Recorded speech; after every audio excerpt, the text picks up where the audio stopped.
Hello बच्चों, कैसे हो? स्वागत है आपका जीव विज्ञान के इस अमेजिंग सेशन में। तो बच्चों, जैसा कि मैंने आपसे प्रोमिस किया था कि जल्द ही हम बायोलॉजी की क्लासेस लेके आएंगे। तो आज से मैं बायोलॉजी का जो सिलेबस है 12वीं क्लास का वो शुरू कर रहा हूँ मैं। तो ध्यान से मेरी बात सुनना बच्चे। यहाँ पे सिलेबस शुरू करने से पहले आप 12वीं क्लास में आए हो तो सिंपल सी बात है, आपको मैं पहले सिलेबस से इंट्रोड्यूस करवाना चाहूंगा। पहले आपको मैं बताना चाहूंगा 12वीं क्लास में आपको कितने चैप्टर पढ़ने हैं और कौन कौन सा जो चैप्टर है उस पर ध्यान देने वाली बात है। यानी जो कौन सी यूनिट है वो लेंथ यूनिट है, उसमें आपको ज्यादा टाइम देना पड़ेगा। तो बच्चों, जैसा कि आप पीछे देख रहे हो कि यहाँ पे आरबीएससी बोर्ड सेशन 2025-26 के लिए मैं आज से क्लासे ऑनलाइन शुरू कर रहा हूँ। तो सभी विद्यार्थी जो है वो जुड़ जाए फटाफट और देख लो। इसमें आपके लिए आज मैं पाठ्यक्रम चर्चा करना चाहूंगा और पाठ्यक्रम चर्चा करने के बाद ठीक है, हम आगे कोई भी एक चैप्टर ले लेंगे और एक चैप्टर हम शुरू कर देंगे। ठीक है, तो सभी बच्चे जुड़ जाओ फटाफट। और इसमें देखो, हम सबसे पहले देखो हम पाठ्यक्रम की चर्चा करेंगे, यानी जो आपका सिलेबस है 12वीं क्लास का उस पर हम डिस्कस करेंगे। तो बच्चों, आपको मैं बताना चाहता हूं, सबसे पहले ध्यान देना, आपके सिलेबस में जितने भी चैप्टर है उनको बांट रखा है 5 यूनिट में। कितने यूनिट में बांट रखा है? 5 यूनिट में बांट रखा है। ठीक है, तो इसमें सबसे पहले जो यूनिट है ये देखो क्या है, सबसे पहले यूनिट। तो बच्चों ध्यान देना, सबसे पहले जो यूनिट है उसका नाम है जनन। क्या नाम है? जनन, यानी रिप्रोडक्शन। ठीक है, और इस जनन या रिप्रोडक्शन यूनिट के अंदर आपको 3 चैप्टर पढ़ने हैं। टोटल कितने चैप्टर पढ़ने हैं? 3 चैप्टर पढ़ने हैं। ठीक है, तो पहला चैप्टर देखो क्या है, पहले चैप्टर का नाम है पुष्पीय पादपों में लैंगिक जनन। पुष्पीय पादपों में लैंगिक जनन, यानी जो फ्लावरिंग प्लांट होते हैं उनमें किस प्रकार से सेक्सुअल रिप्रोडक्शन होता है। पुष्पीय पादपों में जो लैंगिक जनन है उस पर हम डिस्कस करेंगे। ठीक है, इसके बाद देखो बच्चों, यहाँ पे 2 नंबर जो चैप्टर है पहले यूनिट में उसका नाम है मानवमेय जनन। मानवमेय जनन यानी ह्यूमन रिप्रोडक्शन। ठीक है, तो 2 नंबर जो चैप्टर है उसमें मानवमेय जनन किस प्रकार से होता है ये हम पूरी बातें पढ़ने वाले हैं। ठीक है, इसके बाद देखो बच्चों, 3 नंबर जो चैप्टर है उसका नाम देखो क्या है, उसका नाम है बच्चों जनन स्वास्थ्य। क्या नाम है? जनन स्वास्थ्य, जिसको बोलते हैं रिप्रोडक्टिव हेल्थ। क्या बोलते हैं? रिप्रोडक्टिव हेल्थ बोलते हैं। अब अगर मेरी बात सुनो बच्चों कि मैं पहले यूनिट के बारे में आपको बताऊं, तो पहले जो यूनिट है इसमें सबसे बड़ा जो चैप्टर है वो है पहला चैप्टर और दूसरा चैप्टर है।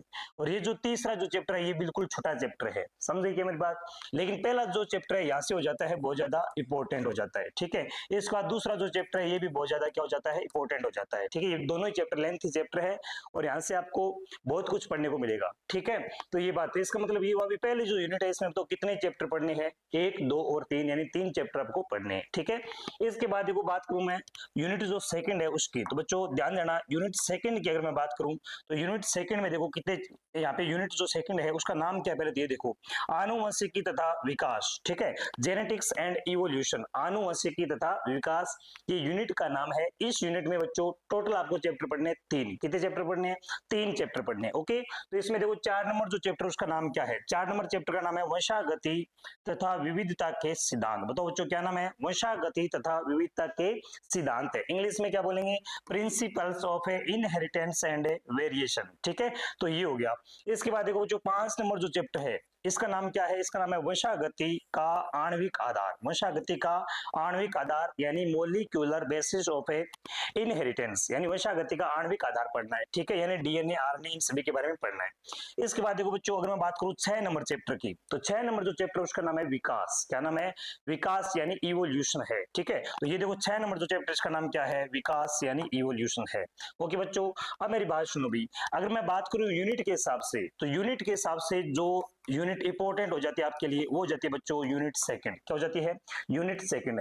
अब यूनिट सेकंड इंपॉर्टेंट क्यों हो जाती है, इसकी क्या वजह है? तो बच्चों मैं आपको बता देता हूं, यहाँ पे जो आपको 4 नंबर चैप्टर मैंने बताया, 4 नंबर चैप्टर वंशागति तथा विविधता के सिद्धांत। ओके, इसके अलावा जो 5 नंबर चैप्टर बताया इसका नाम क्या है? वंशागति का आणविक आधार। ठीक है, तो ये जो 2 चैप्टर ये बहुत ज्यादा लेंथी चैप्टर है। ठीक है, ये बहुत ज्यादा क्या हो जाते हैं? लेंथी चैप्टर हो जाते हैं और ज्यादा नंबर के चैप्टर है। ठीक है, और इसमें क्या है कि ये जो सिंपल सी बात है भाई, ये जो चैप्टर वंशागतिक आणविक आधार 5 नंबर चैप्टर है तो ये मोलिकुलर बायोलॉजी का चैप्टर है।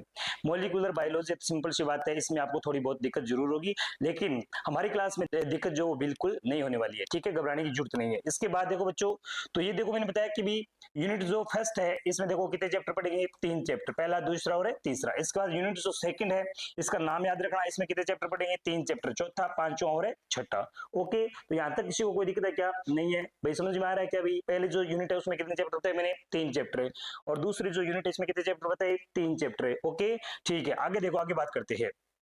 तो ध्यान देना बच्चों, आगे हम बात करते हैं। आगे देखो, यूनिट जो थर्ड है उसकी मैं बात करना चाहूंगा, ठीक है। अब देखो यूनिट जो थर्ड है, इसमें देखो बच्चों, यूनिट थर्ड जो है इसका नाम क्या है, इसका नाम है बायोलॉजी इन ह्यूमन वेलफेयर, ठीक है। यानी मानव जो कल्याण है उसमें जीव विज्ञान की क्या भूमिका है, मानव कल्याण में जीव विज्ञान की क्या भूमिका है, ये पढ़ना है। ओके, तो ये है यूनिट थर्ड है। और इसमें देखो बच्चों, टोटल हमें कितने चैप्टर पढ़ने हैं, इसमें 2 चैप्टर पढ़ने हैं। ये बिल्कुल छोटी यूनिट है, 7 नंबर और 8 नंबर चैप्टर पढ़ना है। 7 नंबर जो चैप्टर उसका देखो नाम क्या है, उसका नाम है मानव स्वास्थ्य तथा रोग। Okay, human health and disease, ठीक है। तो मानव मानव स्वास्थ्य तथा रोग ये पढ़ना है। इसके अलावा हम 8 नंबर चैप्टर पढ़ेंगे बच्चों, यहाँ से मानव कल्याण में सूक्ष्म जीव, क्या पढ़ेंगे, मानव कल्याण में सूक्ष्म जीव, सूक्ष्म जीव यानी microbes in human welfare. Okay, ये चैप्टर पढ़ना है। इसका मतलब ये हुआ बच्चों, ये जो यूनिट थर्ड है इसमें केवल 2 चैप्टर पढ़ेंगे हम, 7 नंबर और 8 नंबर। ओके, इसके बाद देखो यूनिट जो फोर्थ है, यूनिट जो फोर्थ है इसमें देखो बच्चों, इसका नाम क्या है, इसका नाम है जैव प्रौद्योगिकी। जैव प्रौद्योगिकी यानी इंग्लिश में क्या बोलेंगे, बायोटेक्नोलॉजी, क्या बोलेंगे बच्चों, बायोटेक्नोलॉजी, ठीक है। इसमें देखो कितने चैप्टर पढ़े, टोटल टोटल यहाँ से 2 चैप्टर पढ़ने बच्चों, ठीक है। 9 नंबर और 10 नंबर। 9 नंबर जो चैप्टर उसका देखो नाम क्या है, बायोटेक्नोलॉजी प्रिंसिपल्स एंड प्रोसेस, यानी जैव प्रौद्योगिकी के सिद्धांत और प्रक्रम के बारे में पढ़ना है, ठीक है। इसके बाद बच्चों हम पढ़ेंगे यहाँ पे बायोटेक्नोलॉजी एंड इट्स एप्लीकेशन से, यानी जैव प्रौद्योगिकी एवं उसके उपयोग है, ठीक है। तो ये 2 चैप्टर हो गए। यूनिट जो 4 है इसमें कितने चैप्टर हो गए, 2 चैप्टर, 9 नंबर और 10 नंबर। ओके ठीक है भी। इसके बाद देखो बच्चों, आगे बात करते हैं, आगे जो चैप्टर है उसकी बात करते हैं, ठीक है। तो आगे जो यूनिट है जो फिफ्थ है, इसमें देखो बच्चों, इसका नाम क्या है, पारिस्थितिकी, क्या नाम है, पारिस्थितिकी यानी इकोलॉजी, इसका नाम है इकोलॉजी यानी पारिस्थितिकी।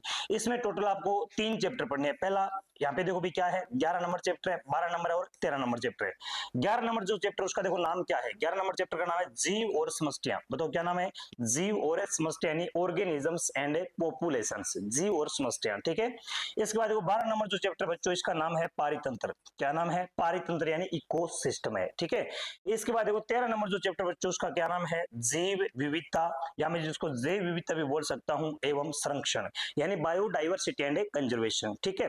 तो ये इस प्रकार से लास्ट यूनिट है। लास्ट यूनिट में आपको टोटल एनवायरमेंट से संबंधित अभी 3 चैप्टर पढ़ने, 11 नंबर, 12 नंबर और 13 नंबर। ये बिल्कुल इजी चैप्टर है, बिल्कुल क्या है, इजी चैप्टर है। लगभग मान लो कि 20 दिन के अंदर ये तीनों चैप्टर क्या हो जाएंगे, फिनिश हो जाएंगे, कंप्लीट हो जाएंगे, ठीक है। तो अब देखो बच्चों, मैं आपको कुछ बात बताना चाहता हूँ, ध्यान से सुनना मेरी बात। एक तो मैंने ये बताया आपको कि यहाँ से जो यूनिट है इंपॉर्टेंट वो कौन सी है। यूनिट तो याद रखना कि जो यूनिट जो मैंने आपको बताई थी सेकंड, ठीक है, जिसके अंदर 4 नंबर चैप्टर, 5 नंबर चैप्टर और 6 नंबर चैप्टर, और 4 नंबर जो चैप्टर और 5 नंबर चैप्टर ये हो जाते हैं बहुत ज्यादा इंपॉर्टेंट। समझे क्या मेरी बात। इसके अलावा जो यूनिट जो फर्स्ट बताई मैंने, यूनिट जो फर्स्ट बताई, फर्स्ट में फर्स्ट चैप्टर एंड जो सेकंड चैप्टर है ये दोनों क्या है, बहुत ज्यादा इंपॉर्टेंट है, यानी लेंथी चैप्टर है, ठीक है। बाकी कोई दिक्कत नहीं है। यूनिट जो फोर्थ है इसके अंदर देखो 9 नंबर और 10 नंबर, ये जो बायोटेक्नोलॉजी है, जीव प्रौद्योगिकी के बारे में पढ़ना है, ठीक है। ये ज्यादा कोई बड़े चैप्टर है नहीं, लेकिन है ठीक ठाक। ओके, इस प्रकार से आपको मैंने बताया बच्चों कि आपके 12वीं क्लास के, अगर मैं बायोलॉजी के सिलेबस की बात करूं तो टोटल आपको 5 यूनिट पढ़नी है। कितनी यूनिट पढ़नी है, 5 यूनिट। और 5 जो यूनिट है इसमें मैंने आपको बताया कि पहली जो यूनिट है उसके अंदर आपको टोटल कितने चैप्टर पढ़ने हैं बताओ, 3 चैप्टर। दूसरी में कितने पढ़ने हैं बताओ, 3 पढ़ने हैं, ठीक है। दूसरी में कितने पढ़ने हैं, 3 पढ़ने हैं। इसके बाद तीसरी में कितने पढ़ने हैं, 2 पढ़ने हैं। चौथे में कितने पढ़ने हैं, 2 पढ़ने हैं। और लास्ट जो यूनिट है 5 नंबर, उसमें बताओ बच्चों कितने चैप्टर पढ़ने हैं, 3 चैप्टर पढ़ने हैं, ठीक है। तो इस प्रकार से ये सिलेबस मैंने आपके साथ बच्चों डिस्कस किया।